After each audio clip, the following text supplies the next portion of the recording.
Junto con esto, contemporáneamente con esto, en el 2003 termina esta licitación que duró desde el año 78 hasta el año 2003, es decir, 88, 98, 25 años de este servicio de recolección que yo les comentaba recién, de la empresa Manliva, ¿sí? Manliva quería decir mantenga limpia Buenos Aires. Después vamos a ver sobre el tema de la limpieza en la actualidad. Bueno, en este año, ya con el gobierno de Aníbal Ibarra, es decir, con un gobierno de ideología progresista, más allá de la diferencia que lo pueda tener, se modifica el criterio.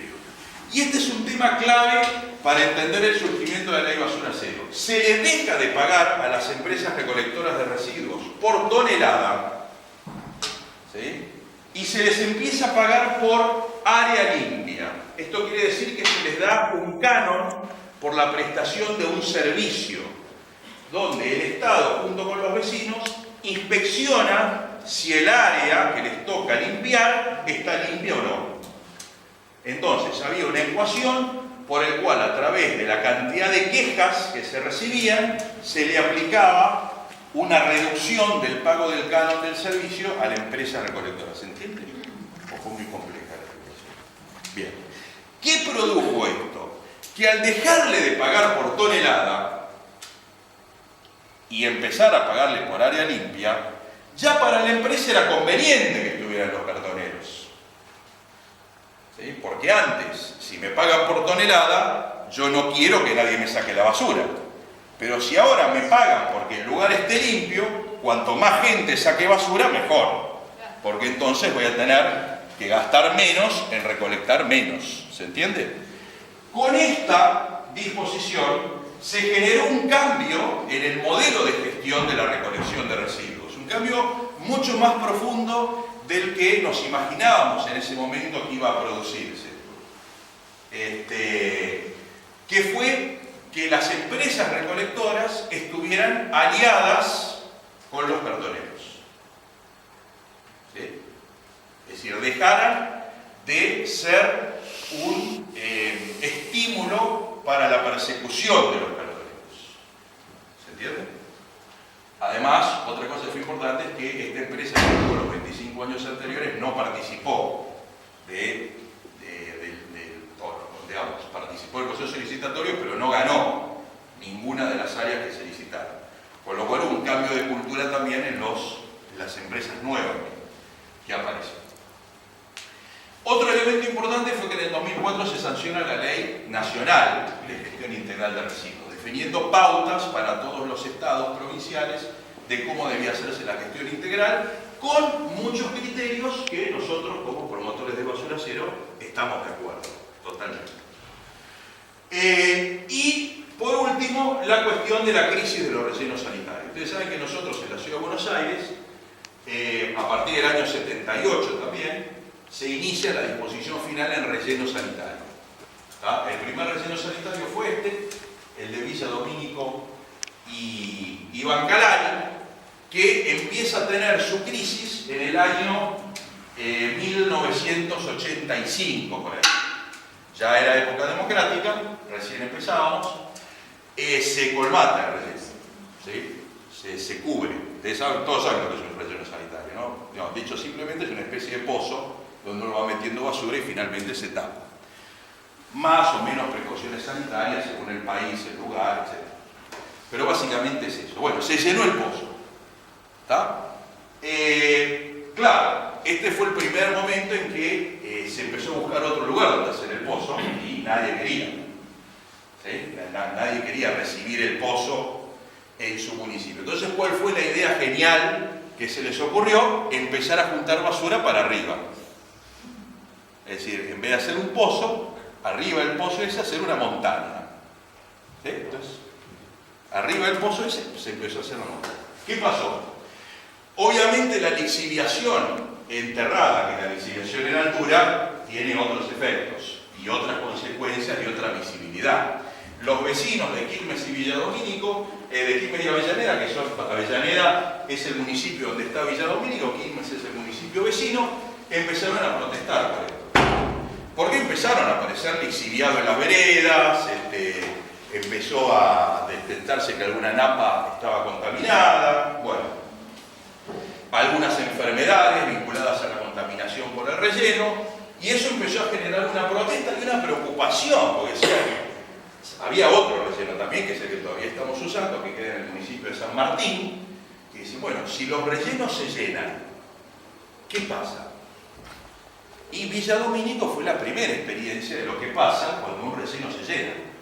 Cosa que en el año 78, cuando los militares empezaron a hacer el relleno, pasaban unas películas muy lindas de la cancha de golf que iba a quedar arriba de la basura, de los lagos que iban a quedar donde los peces iban a nadar felizmente. Allí, bueno, nada de eso ocurrió. ¿Sí? Hoy Villa Domínico es un cementerio virtualmente, con una cobertura vegetal de pasto, pero donde pueden crecer muy pocos árboles, muy pocas especies. Entonces hay algunas especies de árboles que se han plantado, que están creciendo, pero muchas no han crecido, que también se pusieron, y eso también se sabe.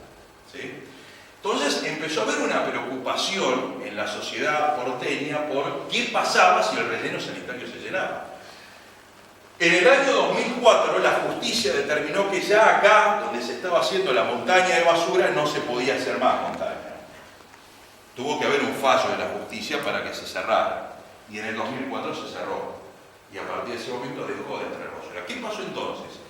Toda la basura de la ciudad de Buenos Aires, más el área metropolitana de Buenos Aires, que son 24 municipios, 15 millones de personas, fue a parar al único relleno sanitario que hoy todavía tenemos en funcionamiento, que es el de San Martín, donde entran todos los días 15.000 toneladas diarias de basura producida por los 15 millones de habitantes que integramos el área metropolitana de Buenos Aires. Ustedes no se imaginan lo que es eso.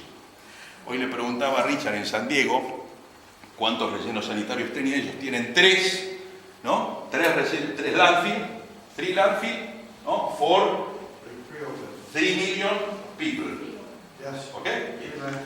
¿No? Entonces, 3 rellenos sanitarios para 3 millones de personas. Nosotros tenemos un relleno sanitario para 15 millones de personas. En la situación que además ninguno de los municipios vecinos quiere ceder ni un metro cuadrado de tierra. Con lo cual eso se está llenando aceleradamente y la perspectiva es que dentro de 2 o 3 años no va a haber dónde depositar la basura de la ciudad de Buenos Aires. Bueno, esta es la situación hoy. Pero esa situación ya se empezó a percibir en esta época. Y esto fue acompañado con la promoción de la campaña Basura Cero por algunas organizaciones de la sociedad civil lideradas por Greenpeace Argentina. ¿Sí? Esta etapa de crisis del relleno sanitario es lo que dio lugar a distintas definiciones del problema, de cómo resolver este problema. Digamos, ¿el problema cuál era? Era que el relleno sanitario se llena, algo tan obvio como eso, pero que nadie había pensado que eso podía pasar, ¿no? Como nunca habíamos pensado que se iba a producir el cambio climático, nunca habíamos pensado, ¿no? Habíamos pensado que alguna vez la tecnología lo iba a resolver. Bueno, llegamos a esta situación crítica y aparecieron 3 formulaciones. Una, ¿se acuerdan de esa etapa de la formulación? Donde aparece, nosotros logramos en esta etapa que se empezara a hablar de lo que nosotros queríamos. Cuando se empezó a hablar, aparecieron otros que no querían lo mismo que nosotros. ¿Sí? Unas eran los que gestionaban en ese momento el relleno, que es la SEAMSE. Se llama Cinturón Ecológico Área Metropolitana Sociedad del Estado. Es una sociedad formada por el Estado de la Ciudad de Buenos Aires y el Estado de la Provincia de Buenos Aires, que gestiona todos los residuos del área metropolitana. Es decir, los responsables de este desastre. ¿Qué decían? Bueno, nos equivocamos. Cometimos algunos errores, es cierto, pensábamos que esto iba a ser de otra manera, pero claro, ¿cómo podíamos saber si era la primera vez que se hacía en Argentina? Discúlpenos, nos equivocamos, pero de todas maneras sigue siendo la misma tecnología y en definitiva los residuos están ahí. ¿Sí? Este era básicamente el argumento. En definitiva, pero si no, ¿dónde los vas a poner? ¿No? Bueno, muy bien. Aparecieron otros actores nuevos que no existían, que son estos señores que promueven la incineración, ¿no? Que dicen, bueno, aprovechemos. Tiene mala prensa el relleno sanitario, nosotros tenemos una máquina buenísima donde vos ponés el residuo ahí y desaparece. un poquito de combustible ahí, y encima te genera energía que es cara y con esto es baratísimo, ¿no? También aparecieron esos, ¿sí? Con esta propuesta. Y después estábamos nosotros que habíamos generado todo este problema, digamos, de lograr que se discuta de este tema, con nuestra propuesta de basura cero que implicaba una modificación del modelo existente. Bueno, esto fue la segunda etapa del proceso, donde tuvimos todos teníamos una propuesta de política pública. Es decir, ¿qué le decíamos todos al Estado? Lo deseamos y le decían, hagamos nuevos rellenos. Convenzamos a algún municipio, paguémosle al intendente bien para que acepte y hagamos un nuevo relleno, porque lo que hay que hacer es un nuevo relleno. Los de la incineración, basta de rellenos sanitarios, son contaminantes, son una porquería, dejemos de contaminar a la gente con esto, ahora contaminémoslo con el aire contaminado que vamos a producir nosotros, que es mucho mejor y más sano. No, esto no lo decían, por supuesto. Todo viene disfrazado de la tecnología moderna, con los controles y los filtros ultra que se usan en países tan desarrollados como Alemania, así que se usan allá, imagínate, para nosotros que somos el tercer mundo, semi-subdesarrollados, casi indígenas, ¿cómo no nos va a servir? Es bárbaro esto, ¿sí? Tenemos que adoptar lo que otra gente mucho más inteligente que nosotros hace, y con una tecnología bárbara, que además nos produce nueva energía, ¿sí? En realidad con esto fue la discusión más difícil. Y después, bueno, nosotros, ¿no? Que veníamos con esto, bueno, reducir la cantidad de residuos que enviamos al relleno sanitario, separación en origen, inclusión de los cartoneros, inclusión de nuevas tecnologías apropiadas, ¿no? Compost, biodigestión y reciclaje, ¿sí? Eso decíamos nosotros. Bueno, fenómeno. ¿Cuál es el problema de esto? En realidad, estos ya arrancaron la pelea perdiendo, obviamente, digamos, porque eran como los generadores de la crisis. El principal problema fue con este, y que todavía yo creo que es el principal inconveniente que tenemos en términos estratégicos a futuro. Porque todavía en nuestra sociedad esa ilusión de que la tecnología todo lo resuelve existe. De hecho, la tenemos todos nosotros en algún puntito de nuestro espíritu, está. ¿Sí? Desde chicos nos han enseñado a eso, así que digamos, es lógico que lo tengamos, lo hemos aprendido bien. Nuestras maestras han sido muy efectivas en eso y todos tenemos esa parte de la cultura metida en nuestra cabeza y conciencia. Y sin duda la venta de la tecnología y la ilusión de que la basura va a desaparecer es una imagen fuerte. Es una imagen fuerte.